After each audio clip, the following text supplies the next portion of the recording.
نحمده ونصلي ونسلم على رسوله الكريم اما بعد فاعوذ باللہ من الشیطان الرجیم بسم اللہ الرحمن الرحیم۔ ایک نئی ویڈیو کے ساتھ آپ کی خدمت میں حاضر ہوئے ہیں، جس میں ہمارا موضوع سخن ہوگا حضور علیہ الصلوۃ والسلام کا پیغام ایک مجوسی کے نام۔ ویڈیو شروع کرنے سے پہلے ہماری آپ سے درخواست ہے کہ ہمارے چینل کو ضرور سبسکرائب کر لیں اور بیل کے آئیکن پر بھی ضرور پریس کر لیں۔ شیراز کے ایک بزرگ حضرت فاش فرماتے ہیں کہ میرے ہاں ایک بچے کی ولادت ہوئی اور میرے پاس خرچ کرنے کے لیے کچھ نہ تھا اور سخت سردیوں کا موسم تھا۔ اسی فکر میں سارا دن گزر گیا اور جب رات ہوئی تو سونے لگا تو حضور علیہ الصلوۃ والسلام کی زیارت خواب میں ہو گئی۔ حضور علیہ الصلوۃ والسلام نے فرمایا، بتاؤ کیا حاجت ہے؟ حضرت فاش نے سارا ماجرا حضور علیہ الصلوۃ والسلام کو بتایا کہ یا رسول اللہ، میرے ہاں بچے کی ولادت ہوئی ہے اور میرے پاس خرچ کرنے کے لیے کچھ نہیں ہے۔ حضور علیہ الصلوۃ والسلام نے فرمایا کہ فلاں مجوسی کے پاس چلے جاؤ اور اس سے کہو کہ حضور علیہ الصلوۃ والسلام فرما رہے ہیں کہ مجھے 20 دینار دے دو۔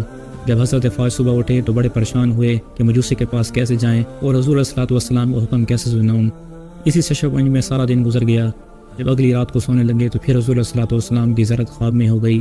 حضور علیہ الصلوۃ والسلام نے فرمایا کہ یہ فکر نہ کرو، بلکہ اس مجوسی کے پاس جاؤ، اس سے کہو حضور علیہ الصلوۃ والسلام فرما رہے ہیں کہ مجھے 20 دینار دے دو۔ حضرت فاش صبح اٹھ کر اس مجوسی کے پاس گئے تو کیا دیکھتے ہیں، وہ مجوسی پہلے ہی دروازے پہ انتظار کر رہا تھا اور اس کے ہاتھ میں ایک تھیلا تھا۔ حضرت فاش چونکہ پہلی بار اس مجوسی کو مل رہے تھے، اس لیے حضرت فاش شرما گئے اور ان سے اپنی حاجت نہ بیان کر سکے۔ چنانچہ اس مجوسی نے خود کہا، اے بڑے میاں، کیا کہنا چاہتے ہو؟ حضرت فاش نے کہا کہ مجھے حضور علیہ الصلوۃ والسلام نے بھیجا ہے اور فرمایا ہے کہ اس مجوسی سے 20 دینار لے لو۔ اس مجوسی نے کہا، یہ لو، میں تمہاری انتظار میں ٹھہرا تھا اور میرے ہاتھ میں 20 دینار ہی تھے۔ حضرت فاش نے اس مجوسی سے کہا کہ اے مجوسی، میرے خواب میں تو حضور علیہ الصلوۃ والسلام آئے تھے اور مجھے کہا تھا کہ اس مجوسی سے جا کے پیسے لے لو۔ تمہارے خواب میں کون آیا تھا اور تمہیں کیسے پتہ چلا کہ میرے پاس ایک سائل آئے گا اور اسے 20 دینار کی ضرورت ہے؟ اس مجوسی نے کہا، میرے خواب کے اندر ایک نورانی بزرگ آئے تھے اور مجھے کہا کہ فلاں شخص کو 20 دینار کی ضرورت ہے تو تم اسے دے دو۔ جب حضرت فاش نے اس سے پوچھا کہ اس بزرگ کا حلیہ کیسا تھا تو اس مجوسی نے بالکل ویسا ہی حلیہ بیان کیا جیسے حضور علیہ الصلوۃ والسلام کا تھا۔ حضرت فاش نے کہا، یہ تو حضور علیہ الصلوۃ والسلام کا حلیہ ہے۔ اس مجوسی نے تھوڑی دیر توقف کیا اور کہا کہ مجھے اپنے گھر لے چلو۔ چنانچہ وہ حضرت فاش کے گھر آیا اور کلمہ پڑھ کر مسلمان ہو گیا اور اس کی بیوی، بہن اور اولاد بھی مسلمان ہو گئے۔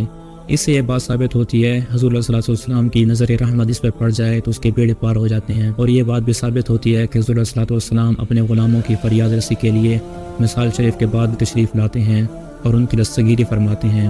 اگر آپ کو ہماری ویڈیو پسند آئی تو لائک ضرور کر دیجیے اور کمنٹ سبسکرائب بھی ضرور کر دیجیے۔ ملتے ہیں اگلی ویڈیو میں، تب تک کے لیے اللہ حافظ۔